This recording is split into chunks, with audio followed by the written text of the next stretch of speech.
Si nous demeurons dans l'amour, nous demeurons en Dieu. Dieu est amour.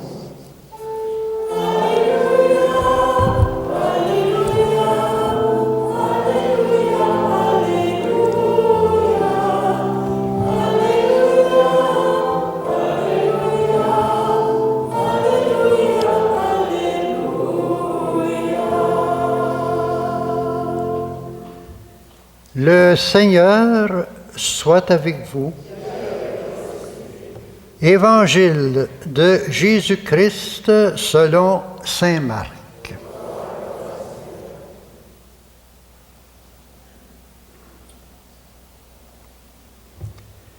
Un jour, des pharisiens abordèrent Jésus et pour le mettre à l'épreuve, ils lui demandaient: est-il permis à un mari de renvoyer sa femme? Jésus dit: que vous a prescrit Moïse? Ils lui répondirent: Moïse a permis de renvoyer sa femme à condition d'établir un acte de répudiation. Jésus répliqua: c'est en raison de votre endurcissement qu'il a formulé cette loi. Mais au commencement de la création, Dieu les fit hommes et femmes. À cause de cela, l'homme quittera son père et sa mère, il s'attachera à sa femme, et tous deux ne feront plus qu'un. Ainsi, ils ne sont plus deux, mais ils ne font qu'un. Donc, ce que Dieu a uni, que l'homme ne le sépare pas. De retour à la maison, les disciples l'interrogeaient de nouveau sur cette question. Il leur répond: celui qui renvoie sa femme pour en épouser une autre est coupable d'adultère envers elle. Si une femme a renvoyé son mari et en épouse un autre, elle est coupable d'adultère.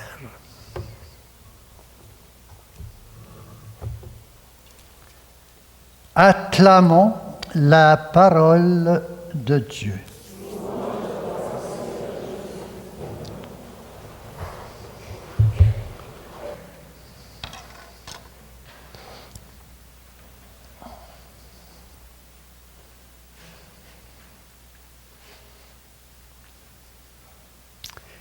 En ce 27e dimanche du temps liturgique, laissons-nous interpeller par la parole de Dieu dans notre première lecture du livre de la Genèse, et laissons-nous interpeller surtout par la parole du Christ dans l'Évangile au sujet du mariage et du divorce. Quel est l'enseignement de notre première lecture? C'est au sujet de la création de la femme. Dieu dit: il n'est pas bon que l'homme soit seul. Je vais lui faire une compagne semblable à lui. Et du côté de la chair d'Adam, Dieu forma la femme. Cette fameuse côte, image du cœur, de l'humanité et de l'intimité d'Adam. C'était un enseignement percutant si on se met dans le contexte et la culture de l'époque, où l'homme était considéré comme supérieur à la femme et la femme inférieure à l'homme. voire même son esclave. Mais tout au contraire, Dieu nous enseigne que l'homme et la femme sont égaux.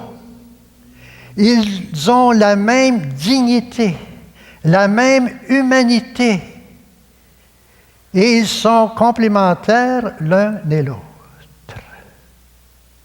Et c'est pour cela que l'homme quitte son père et sa mère pour s'attacher à sa femme et pour que tous les deux deviennent un.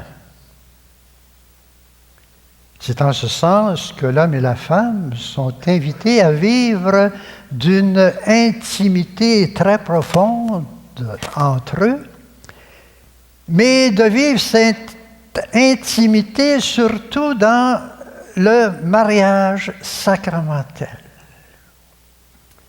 Et ce sacrement donne une grâce spéciale du Christ, une aide spéciale pour que les époux s'épanouissent jusque dans la perfection à travers leur mariage et aussi pour qu'ils puissent donner une éducation, surtout chrétienne, à leurs enfants, qui est le fruit de leur amour.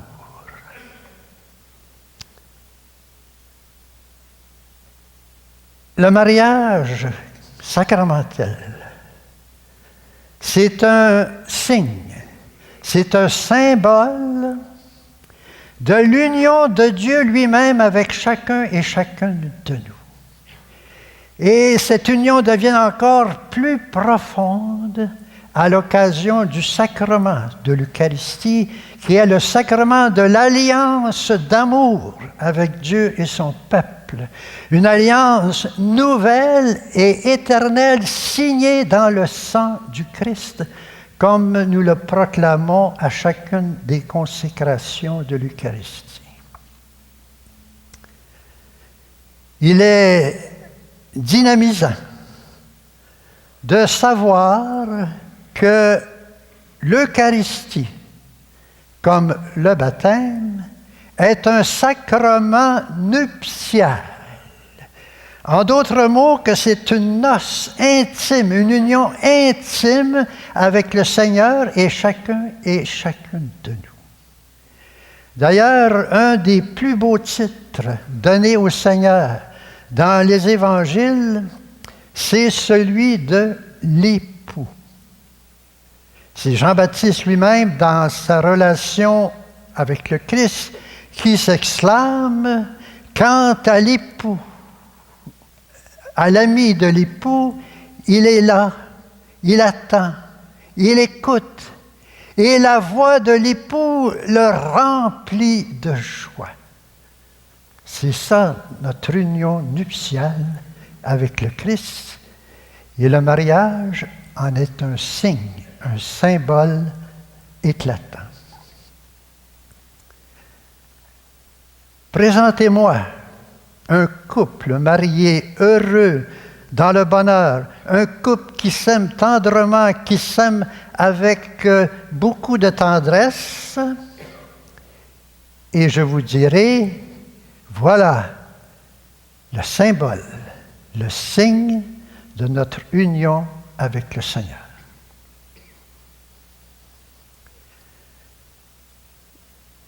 Quelle est l'interpellation de l'Évangile que nous venons de proclamer?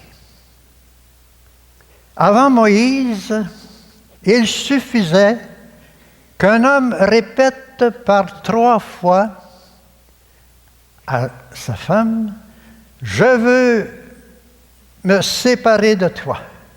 Je veux le divorce. » Et c'était fait. Moïse veut être plus sévère, plus exigeant. Il demande un acte par écrit de répudiation. Et ce n'était pas facile d'obtenir. À cette époque, très peu savaient lire ou écrire. Mais le Christ lui-même, il est encore beaucoup plus exigeant. Ce que Dieu a uni, que l'homme ne le sépare pas. Le mariage, c'est une alliance d'amour entre un homme et une femme, mais pas n'importe quel amour. C'est un amour vrai, exigeant. Cet amour est le don de soi-même tout entier, corps, âme et cœur, à une partenaire ou un partenaire. Et ce don de soi demande aussi le pardon des offenses, des blessures que l'un ou l'autre pourrait se causer. Et cet amour est prévenant. Il doit toujours dire « toi avant moi ». Toi, mon épouse, mon amour, ma chérie, toi avant moi. Et toi, mon époux, mon amour, mon chéri, toi avant moi. C'est une exigence du mariage. Cet amour doit être plus haut que les sentiments, que les émotions. Il doit être une décision. Je veux t'aimer. Et comme on le dit, aujourd'hui, plus qu'hier et moins que demain. L'amour, c'est une croissance. Je veux t'aimer malgré tes limites, malgré tes faiblesses. Mais c'est avec l'aide de l'amour de Dieu répandu en nos cœurs par l'Esprit qu'on peut réaliser cet idéal. Et cet amour est comme un feu qui doit être entretenu. Et il n'y a pas d'âge pour cet amour. Un feu qui est entretenu par un dialogue vrai qui respecte les différences psychologiques de l'homme et de la femme, un dialogue de tendresse, un dialogue de compréhension entre l'un et l'autre.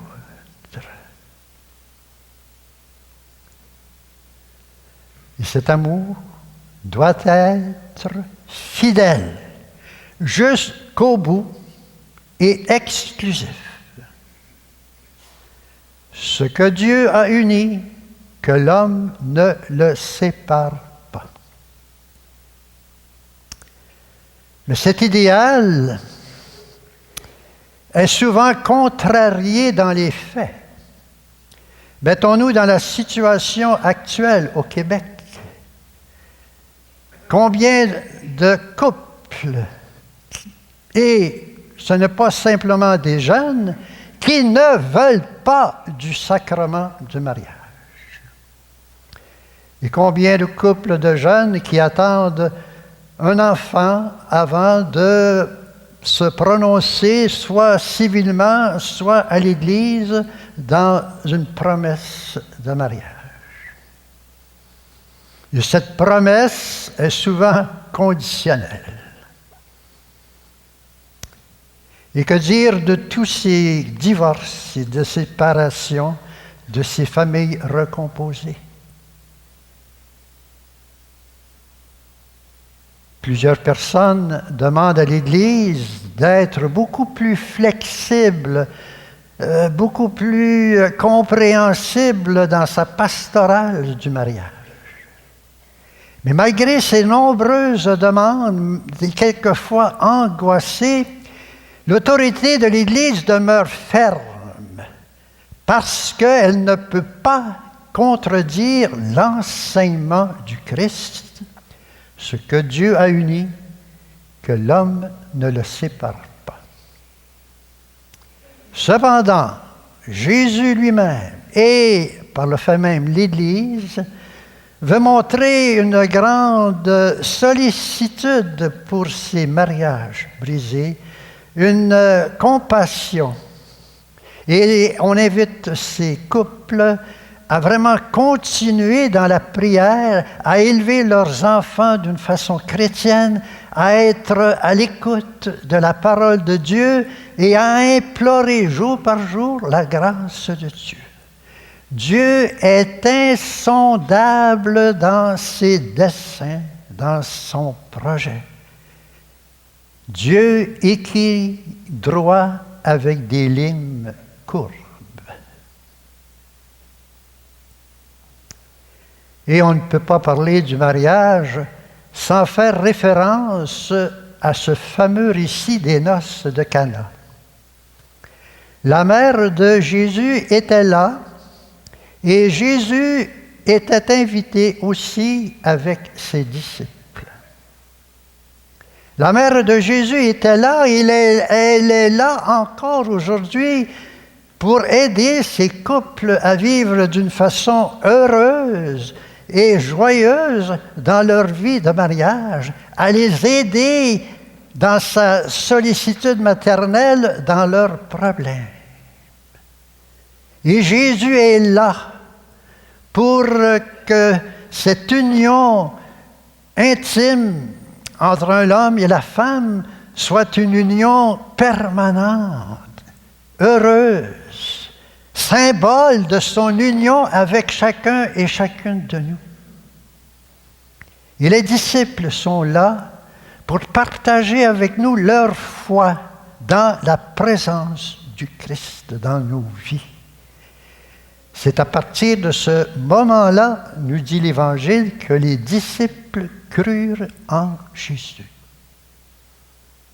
Alors que la reine des cœurs, la mère du bel amour, l'épouse très fidèle du Saint-Esprit, soutiennent de son amour maternel les couples dans un mariage sacramentel chrétien, et qu'elle nous enseigne la beauté, la grandeur, la dignité du sacrement du mariage. Et qu'elle nous conduise, chacun et chacune de nous, dans les joies des noces éternelles, à la rencontre du Christ, notre époux bien-aimé. Amen.